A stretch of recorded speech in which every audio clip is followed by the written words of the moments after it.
오늘은 저희가 모모라는 책을 같이 읽어보려고 합니다. 요 모모라는 책인데요. 요 책은 동화책이에요. 어렵지 않고 재밌습니다. 그래서 한 번쯤 읽어보시면 어떨까? 오늘 이 책 내용을 자세히 읽어보지는 않을 겁니다. 제가 그동안은 책을 읽었지만 이 책의 주인공은 어린 소녀 모모, 너무 귀여운 친구인데 제가 제 목소리로 모모를 읽었다가 여러분이 나중에 이 책을 읽으실 때 오히려 방해가 될 것 같아서 책의 내용만 간단히 설명드리면서 진행을 하려고 합니다. 이 모모라는 책은요, 시간에 관한 책이에요. 시간. 평화롭던 마을에 어느 날 시간 도둑들이 찾아옵니다. 이 사람들은 자기들을 시간은행에서 나왔다고 설명을 하면서 이런 식으로 사람들에게 접근하기 시작해요. 사람들이 그런 날 있잖아요. 평소에도 그냥 자기 하는 일 즐거워하고 잡담하는 것도 즐거워하던 사람이 어느 날 괜히 내 인생은 왜 이렇게 쓸데없는 데 시간을 쓰고 있을까? 나는 왜 이렇게 잡담하고 있을까? 이런 생각을 할 때가 있잖아요. 그렇죠? 원래 잡담을 싫어하는 게 아닌데도 그냥 어쩌다 보면 그런 생각이 드는 날이 있습니다. 그럴 때 딱 찾아와요. 이 회색 신사들이 찾아와서 이 사람을 설득하는 거예요. 당신은 지금 시간을 낭비하고 있습니다 하면서 계산해줘요. 당신이 잠자는 데 쓰는 시간은 얼마, 당신이 잡담하는 데 쓴 시간은 얼마, 당신이 뭐 하는 데 쓴 시간은 얼마, 당신이 가족들과 별로 생산성 없는 일에 쓴 시간은 얼마 하면서 당신은 지금까지 당신의 시간을 허비해왔습니다. 그러면서 제안하는 거죠. 지금부터 시간을 저축하지 않으시겠습니까? 하루에 얼마씩만 시간을 저축해도 당신은 이만큼 많은 시간을 모을 수가 있습니다. 그러면 나중에 여러분이 쓰실 수 있는 시간으로 마음껏 쓰실 수 있는 거예요. 저희가 도와드릴게요. 이렇게 시간 저축을 제안하는 거죠. 여러분, 어떻게 시간을 저금할 수 있을까요? 좀 개념이 말이 안 되잖아요. 물론 동화니까 가능한 이야기지만 이 사람들도 물어봐요. 아니, 어떻게 시간을 저축하죠? 그러니까 당신이 할 일은 여기 계약서에 사인한 다음에 지금부터 당신이 하던 일을 30분에 하던 일을 20분 만에 끝낼 수 있게 하시고, 잡담하던 걸 잡담을 줄이시고, 가족과 쓸모없이 시간을 보내던 시간을 줄이시기만 하면 됩니다. 그러면 저희가 시간을 알아서 저금하겠습니다 이래요. 그래서 이분들이 진짜 시간을 더 효율적으로 쓰기 시작하는 거죠. 놀라운 일이 벌어져요. 뭐냐면요, 30분 만에 하던 일을 20분 만에 끝냈어요. 가족과 함께 1시간을 보내던 시간을 없앴어요. 일을 점점 빨리 하기 시작했고요. 이발사 푸지 씨는 이발하러 온 사람들과 잡담하던 시간을 줄이기 시작했어요. 그러면 시간이 남아 돌아야 되잖아요. 30분 만에 하던 걸 20분 만에 끝내니까. 그런데 신기하게도 시간이 전혀 남지 않는 거예요. 그러면서 오히려 바쁘다, 왜 이렇게 바쁘지? 시간이 없어, 이런 얘기들을 달고 살게 되는 거죠. 신기하지 않습니까? 시간을 더 줄여서 썼는데 이상하게 시간이 더 부족한 걸 느끼는 거죠. 왜 그럴까요? 이 동화가 하고자 하는 이야기는 단순합니다. 우리 현대인들의 일상을 이야기하는 거죠. 우리는 시간을 자꾸 효율적으로 써서 뭔가 다른 일을 할 생각만 해요. 시간을 효율적으로 써서 뭘 배우고요, 시간을 효율적으로 써서 돈을 벌고요, 시간을 써서 뭔가 일을 하고자 합니다. 시간을 소비하는 데에 집중하고 있습니다, 우리는. 그러면서요, 점점 시간이 부족하다는 생각만 하는 거죠. 그런데요, 어떻게 보면 우리가 시간을 소비해서 다른 걸 얻으려고 하지만 사실은 시간 그 자체가 우리에게 더 소중한 건 아닐까라는 질문을 던져주는 그런 동화입니다. 이 동화와 함께 저희가 오늘 나눌 책 중에 한 권이 더 있는데요, 아브라함 헤셀이라는 분이 쓴 안식이라는 책입니다. 이 책은 아브라함 헤셀은요, 유대교 랍비예요. 유대교 랍비가 유대교의 관점에서 안식일이 무엇인지 설명한 책이거든요. 근데 이분이 그런 이야기를 해요. 유대교는 시간에 관한 종교다. 유대교는 시간에 관한 종교다. 왜 그런지 창세기 2장 3절을 근거로 해서 쭉 설명해 주시는데요, 저희가 오늘 창세기 2장 3절을 같이 한번 읽어보겠습니다. 성경에도 있고요, 여러분 나눠드린 주보에도 있고요, 그리고 PPT에도 있습니다. 창세기 2장 3절 같이 한번 읽어보도록 하겠습니다. 시작. 하나님께서 일곱째 되는 날에 복을 주시고 그날을 거룩하게 하셨습니다. 왜냐하면 하나님께서 만드시던 모든 일을 마치시고 그날에 쉬셨기 때문입니다. 아멘. 이 말씀을 이 아브라함 헤셀이라는 분이 유대교식으로, 현대 유대교식으로 해석하신 거니까 너무 그렇게 막 하나님 말씀으로 듣진 않으셔도 돼요. 우리 말고 유대교 사람들이 하는 얘기니까요. 그런데 나름 인사이트가 있다고 생각돼서 소개해드립니다. 이 말씀을 여러분은 보통 어떻게 해석하시나요? 이 말씀 어떻게 생각하시나요? 읽었을 때 혹시 이렇게 생각하시진 않는지 여쭤보고 싶어요. 이런 거죠. 하나님께서 6일 동안 열심히 세상을 만드신 거예요. 6일 동안 막 세상을 만드시고 6일이 지나고 나니까 하나님이 내가 진짜 일 많이 했다. 이제 좀 쉬어야겠다. 내가 지쳤다. 내가 생각해도 참 열심히 한 것 같아. 그러면서 7일째 되는 날 이제는 좀 쉬어야겠다 생각하면서 쉬신 걸로 해석하시나요, 혹시? 많은 경우에 주일학교 같은 데선 이렇게 설명드리거든요. 그렇죠?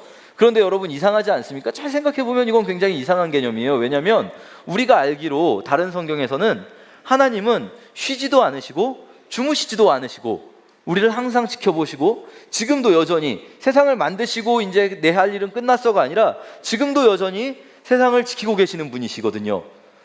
그러면 이 본문은 어떻게 해석돼야 될까요? 도대체 하나님이 쉬셨다는 말은 무슨 의미일까요? 이 아브라함의 셀이라는 분을 이 본문을 이렇게 해석합니다. 우리가 지금 우리들이 받아들이는 의미 말고 이 창세기가 처음 쓰였을 그 고대 사회의 사람들, 고대 이스라엘 사람들은 이 책을 읽으면서 창세기 1장, 2장을 읽으면서 어떤 느낌을 받았을까 생각해 보자는 거죠. 고대 이스라엘 사람들은 아마 수많은 신화들을 알고 있었을 거예요. 고대 근동에는 수많은 신화들이 있습니다. 메소포타미아 신화들이 굉장히 다양한데요. 이 신화들을 그때 사람들이 알고 있는데 이 신화들엔 공통점이 있다는 거죠. 이 신화들을 연구해 보니까 신화들의 특징이 뭐냐면 신들이 어떤 일을 막 하는 거예요. 그러면서 마지막 끝날 때는 항상 비슷한 패턴으로 끝납니다. 뭐냐면요, 끝날 때는요 그 신이 어떤 도시나 어떤 지역을 지정해서 그 땅을 거룩하게 만들고 자기가 그 땅에서 안식처로 삼았다 이러면서 끝나는 거죠. 그래서 어쩌라는 걸까요? 그 신화의 의미는 그러니까 그 자리에 그 신의 신전이 생겼다는 걸 합리화해 주는 이야기입니다. 이 신을 만나려면 어디로 가야 될까요? 신전으로 가야 되는 거죠. 왜냐하면 그 신전이 그 신의 안식처, 그 신이 만든 거룩한 땅, 홀리플레이스니까요. 그런 관점을 가지고 창세기를 살펴보았더니 창세기에는요 거룩하다라는 단어가 딱 한 번밖에 안 나온다는 겁니다. 어디 나올까요? 여기 나오는 거죠. 창세기 2장 3절에 하나님이 모든 일을 마치신 후에, 여기까지 비슷한 패턴입니다. 모든 일을 마치신 후에 어떤 것을 거룩하게 하시고 거기에 본인의 안식처로 삼으신 겁니다. 그런데 다른 게 하나가 있죠. 뭐가 다를까요?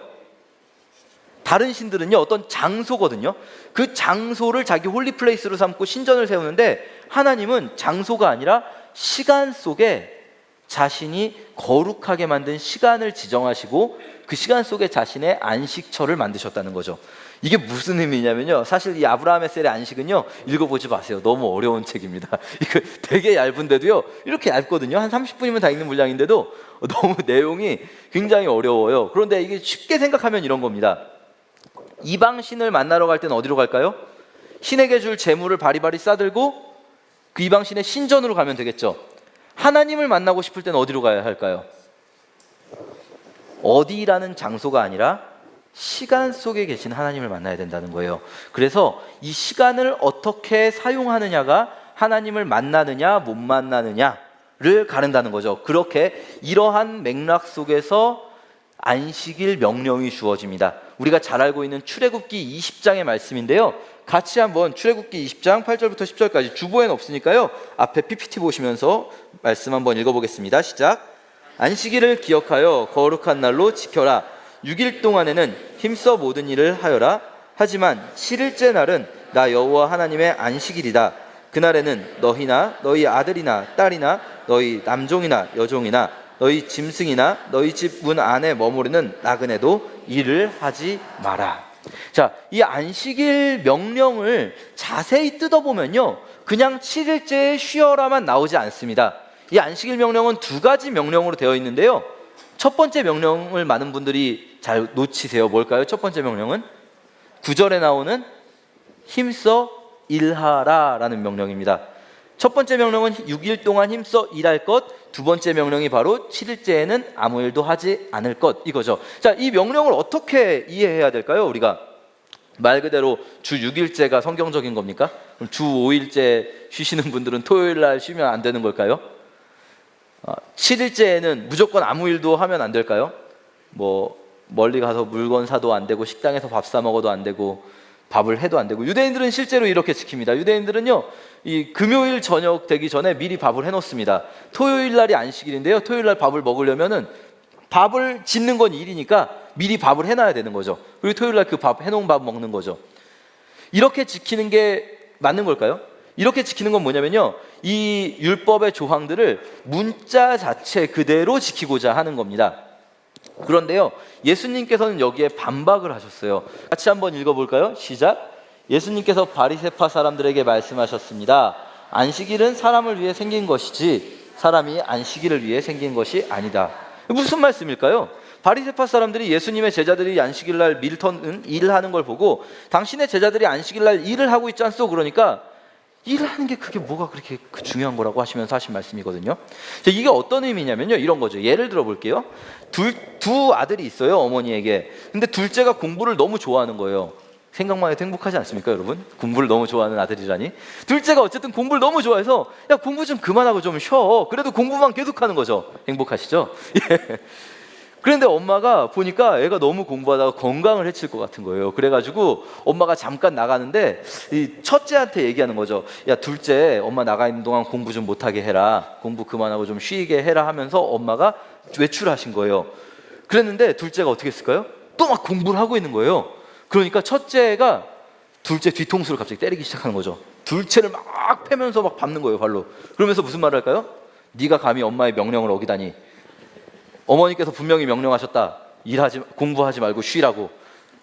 그런데 어머니의 명령을 어겼으니 마땅히 맞아야 한다면서 막 둘째를 때리는 거죠. 자, 이 첫째가 어머니의 말씀을 해석한 방식이 바로 문자적 해석이에요. 있는 그대로, 문자 그대로를 해석하고자 한 거죠. 그런데 지금 예수님이 해석하시는 방식은 뭐냐면요, 이 명령을 하신 어머니의 마음을 생각해야 되는 거죠. 자, 어머니가 둘째 좀 쉬라고 할 때는 그냥 무조건 공부하지 말아라 이 글자가 중요한 걸까요? 공부하면 그럼 어머니의 명령을 어기는 거니까 때려야 되는 걸까요? 그게 아니죠. 어머니의 마음은 뭐냐면요, 둘째를 아끼는 마음이죠. 둘째를 위해서 쉬라고 한 거죠. 바로 안식일 규례도 그렇습니다. 하나님께서 안식일 규례를 주실 때는요, 사람을 위해서 아끼는 마음으로 주신 건데 유대인들은 어떻게 지켰을까요? 이 문자를 어기면 하나님의 명령을 감히 어긴 거니까 돌로 쳐 죽여야 된다, 이런 거죠. 이렇게 예수님과 유대인들이 충돌하게 되는 게 바로 안식일 문제거든요. 자, 그러면 우리가 다시 한번 이 안식일 규례를 생각해 볼 때요, 첫 번째 명령이 뭐였냐면 6일 동안 힘써 일하라였어요. 6일 동안 힘써 일하라는 것, 뭐 그냥 열심히 일하라는 걸까요?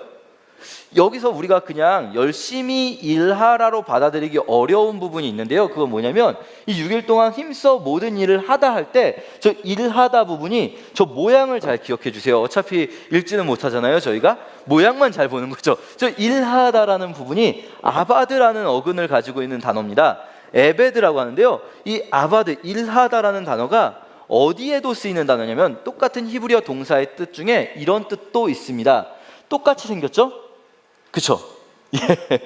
저게 예배하다라는 뜻과 동일한 단어입니다. 하나님을 예배하다도 아바드, 그래서 하나님을 예배하는 사람에서 오바댜라는 사람이 있습니다. 오베드 야훼 하는 거죠. 자, 이 이응 비읍 디귿이 예배하다 혹은 일하다라는 뜻이기 때문에 저희는 여기서 힘써 일하라는 말을 그냥 열심히 일해가지고 돈 많이 벌고 이런 걸로 이해하기 어렵다는 거죠. 그러면 이 6일 동안 우리가 뭘 해야 하나님 뜻대로 일하는 걸까요? 어떻게 해야 힘써 일하는 걸까요? 여러분, 이 6일이 어떻게 보면 더 중요하다고 생각할 수 있을 것 같습니다. 왜냐하면 일단 날짜가 더 많잖아요, 하루보다 6일이. 그리고 사실 이렇게 생각해 볼 수 있을 것 같아요. 많은 분들이 오해하는 게 6일 동안은 우리가 그냥 우리 나름대로 살다가 7일째에 와서 예배해서 하나님을 만난다 생각하는 게 얼마나 얄팍한 생각이냐면요, 우리 다 그런 생각을 하진 않으시겠죠. 7일째에만 하나님 앞에서 하나님 뜻대로 막 예배하는 것처럼 살고 6일 동안은 내가 열심히 돈 벌고 내가 내 뜻대로 사는 거는요, 마치 직장 상사 앞에서만, 직장 상사가 있을 때만 막 그 앞에서 아양 떨고 알랑방구 떨고 그러면서 막 직장 상사의 말을 다 옳다고 해주다가 직장 상사가 안 보이는 곳에서는 자기 뜻대로 막 하면서 직장 상사 뒷담화를 하고 막. 저희도 그런 사람 한 사람 알지 않습니까? 요한 목사님 안 계실 때마다 맨날 그 요한 목사님 막 비난하고 반말하고 막 그런 사람이 있어요. 심지어 그 사람이 목사님이에요. 그 그 얼마나 그 알량한 겁니까? 그 앞에서 하는 그게 앞에서만 막 그렇게 스텝 회의 할 때 보면 얼마나 그 요한 목사님을 좋아하는 것처럼 말하는지. 그 문제는 뭐냐면요, 요한 목사님 이걸 다 알고 있다는 거예요. 다 이렇게 그 스파이들을 심어 놓아서 여기 어딘가에 또 있기 때문에 저도 공식적인 입장으로는 항상 요한 목사님을 존경합니다.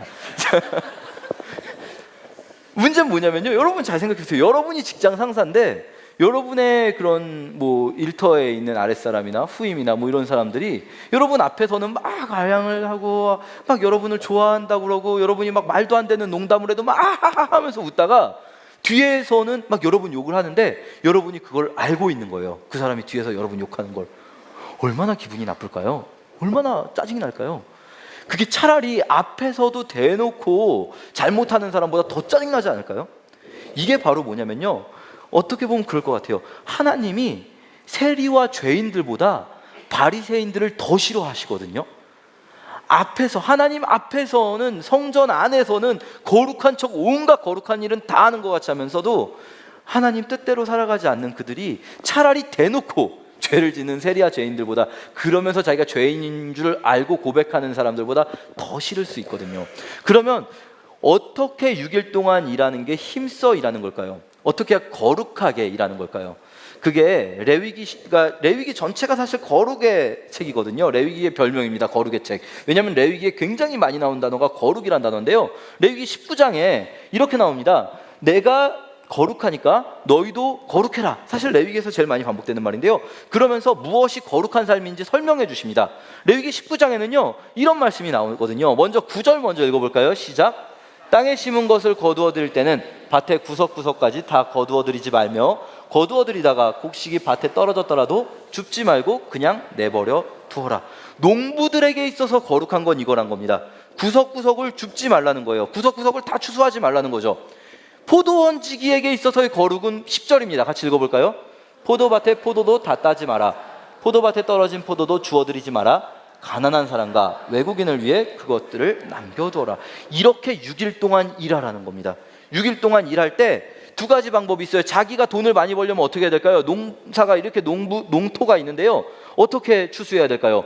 구석까지 다 추수해야 되죠. 그렇죠? 자기가 부자가 되려면. 그런데 어떻게 일하는 게 거룩한 거라고요? 구석구석은 추수하지 않는 거예요.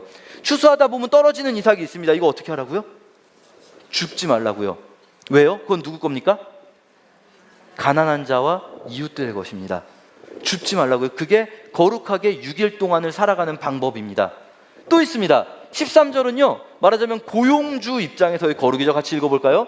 이웃을 억압하지 마라. 이웃의 것을 빼앗지 마라. 품꾼의 삭슬 그날 주지 않고 밤새 갖고 있지 마라. 이게 아마 일당제였나 봅니다. 일당제로 그날 일 끝나면 돈을 줘야 되는데, 품꾼의 삭슬 그날 지급하지 않고 자기가 갖고 있는 것, 밤새도록 내가 갖고 있는 것, 이거는 품꾼의 것인데 내가 갖고 있으면 우리는 어떻게 생각하냐면 지급하기 전까지는 내 돈이라고 생각하거든요. 그렇지 않다는 거예요. 지급하기 전이라도 이건 품꾼의 돈이에요. 품꾼이 일을 했으면 그럼 그날 줘야 되는 겁니다. 임금 체불하지 마라. 우리 식으로 말하면 이게 거룩한 방식이에요. 15절은 재판장에게 있어서의 거룩은 뭘까요? 직업이 재판장인 사람 읽어보겠습니다. 시작. 재판할 때는 공정하게 하여라. 가난한 사람이라고 해서 감싸주거나 힘 있는 사람이라고 해서 편들어주지 말아라. 위에는 가난한 사람 막 다 도와주라는 것 같지만 재판장은 그렇지 않죠. 이게 말하자면 뭐냐면요, 레위기 19장은 6일 동안 각 직업별로, 고대 사회에는 사실 직업이 별로 몇 개 없잖아요. 이게 여러분 우리로 따지면 고조선 시대의 글입니다. 고조선 시대 당군 할아버지 계실 때니까 뭐 얼마나 옛날입니까? 직업이 많지 않으니까 각 직업별로 어떤 것이 거룩하게 일하는 것인지를 설명해 준 거예요. 우리는 오늘날 직업이 더 다양해졌기 때문에 여러분의 일터에서 어떻게 사는 것이 거룩하게 힘써 일하는 것인지를 일일이 다 설명해 드리긴 어려울 것 같은데, 여러분 굳이 제가 설명해 드리지 않아도 대충 아실 것 같아요. 어떻게 일하는 것이 6일을 힘써 거룩하게 하나님이 원하시는 시간으로 만드는 것인지, 나만 생각하지 않고 이웃을 생각하고 공평과 정의를 생각하고 하나님의 나라와 뜻을 먼저 구하는 삶이 되는 거겠죠. 이렇게 6일을 채우는 겁니다. 그런데 이제 두 번째 계명이 주어지는데요, 그건 뭐냐면 계속 이렇게 시간을 채우면 그렇게 쭉 우리가 365일 거룩하게 일하면 되는 거 아닐까요? 라고 생각되는데 7일째는 일을 하지 말라고 하십니다. 왜 그럴까요?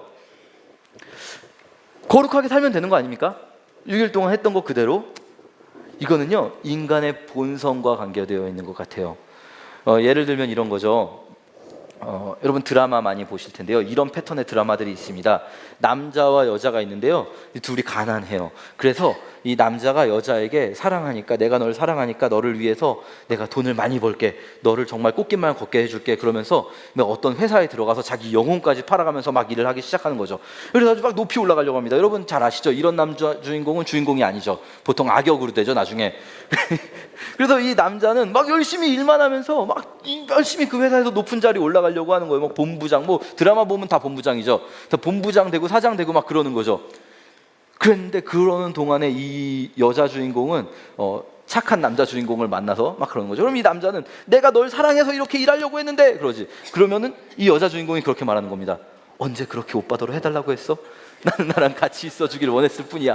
막 이러면 이 남자 악역은 막 분노해가지고 이제 완전 악역으로 변하는 거죠. 뭐냐면요, 이런 스토리의 패턴이 있는데요, 인간의 본능을 알 수 있는 것 같아요. 우리는요, 만약에 7일째 쉬라는 명령이 없으면 어떻게 살고 있을까요? 맨날 일할 거예요. 남들보다 밟고 올라가고 싶은 사람은 남들을 밟고 올라가려고 일하고요, 그냥 굳이 나는 그렇게 하고 싶지 않은데 라고 하는 사람은 점점 뒤처지다가 다른 사람 밑에서 일하는 처지가 될 거예요. 아마 이 출애굽기의 시대에는 노예가 되겠죠, 그렇죠? 그러면 노예는 어떻게 될까요? 만약에 주님이 7일째 쉬라는 안식일 명령을 주지 않으셨으면 노예들은요, 일주일 내내 365일 내내 일하게 될 거예요, 아마. 그렇죠? 그러면 우리는 모두 일만 하게 될 거예요. 처음의 목적, 하나님의 영광을 위해서, 하나님의 거룩한 삶을 위해서 일하게 됐다는 거는요, 우리가요 잊어버리기가 너무 쉽습니다. 우리는 왜냐하면 본능적으로 브레이크가 없는 인간들이거든요. 그러니까 쉼은요, 말하자면 브레이크 같은 거죠. 이 모모라는 책에 보면 그렇습니다. 이 시간 도둑들에게 시간을 빼앗긴 사람들이요, 계속 살다 보니까 이상한 걸 느끼는데도 계속 거기에 사는 거예요. 바쁘다 하면서 어떻게든 시간을 효율적으로 사용하려고 하고, 심지어 아이들이 노는데 놀이에도 뭘 배우지 않으면 배우는 놀이를 하는 거예요. 놀이에도 지능 개발을 위한 놀이. 그냥 노는 게 아닌 거죠. 휴식을 해도요, 쉬어도 어떻게 하면 효율적으로 쉴 수 있을까? 이걸 막 생각하는 거죠. 어떻게 하면 짧은 시간에 빨리 피로를 회복할 수 있을까? 이 모모라는 책이 뭔지 아시겠죠? 우리를 얘기하는 겁니다.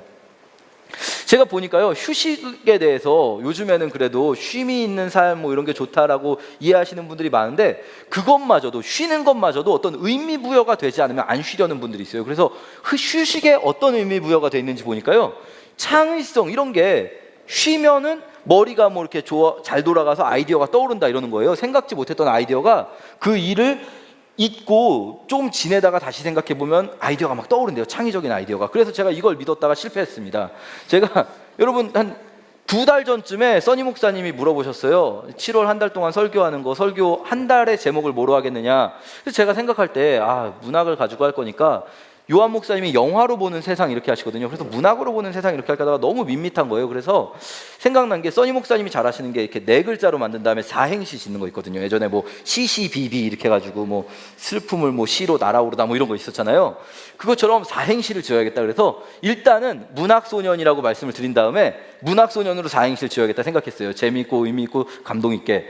그런데 생각이 안 나서 제가 이런 말을 믿고 쉬고 있었어요. 그냥 생각을 안 하기로 했어요. 생각을 안 하다가 아무 생각이 안 났어요. 그래서 7월의 제목은 문학소년인데 이 의미는 저도 모르겠어요. 여러분, 꼭 쉬는 게 막 뭐 창의성이 나오기 위해, 좋은 아이디어를 떠오르기 위해, 그래서 쉬어야 되나요, 우리가? 하나님은요, 이런 우리의 본성을 너무 잘 알고 계세요. 쉬는 것조차도 함부로 하지 않으려고 하는 우리의 본성을 잘 아셔서 하나님은요, 브레이크를 걸어주셨어요. 그게 바로 7일째는 쉬라는 겁니다. 쉬기만 하라는 게 아닙니다. 첫 번째 계명은 6일 동안은 힘써 일하라는 것이고, 두 번째 계명이 7일째는 쉬라는 것. 이거를 우리가 뭐 반드시 유대인들처럼 일주일에 6일은 쉬고 6일은 일하고 하루는 쉬어야 된다 이렇게 지키는 것이 아니고요, 그런 정도의 비율이랄까요? 우리가 우리의 모든 시간을 여기에 맞춰서 생활하는 습관을 들이고, 가끔은 의식적으로 이렇게 생활해 보는 건 어떨까요? 우리가 일하는 시간 동안에 열심히 일하시고 힘써 일하시고 나만 위해서 일하는 것이 아니라 내 이웃들과 내 가족을 위해서 일하시고, 그리고 때때로는 의도적으로 쉬시는 거예요. 가끔씩 사실 주일날 쉬어야 되는데 교회 나오시는 분들께는 너무 제가 죄송스러울 때가 뭐냐면요, 이 6일 동안 5일 동안 일하고 토요일은 가정에서 일하시고 6일 7일째에는 교회에서 또 막 일을 하시는 분들이 막 있는 거예요. 그러면 7일 동안 쉬는 날이 한 번도 없는 거예요. 막 교회에서 일하시고 막. 그러지 마시고요, 좀 쉬어보면 어떨까요? 좀 주일날이라도 아니면은 다른 시간이라도 시간을 내서 뭐 하려고 하지 마시고요, 그냥 좀 쉬시면 어떨까요?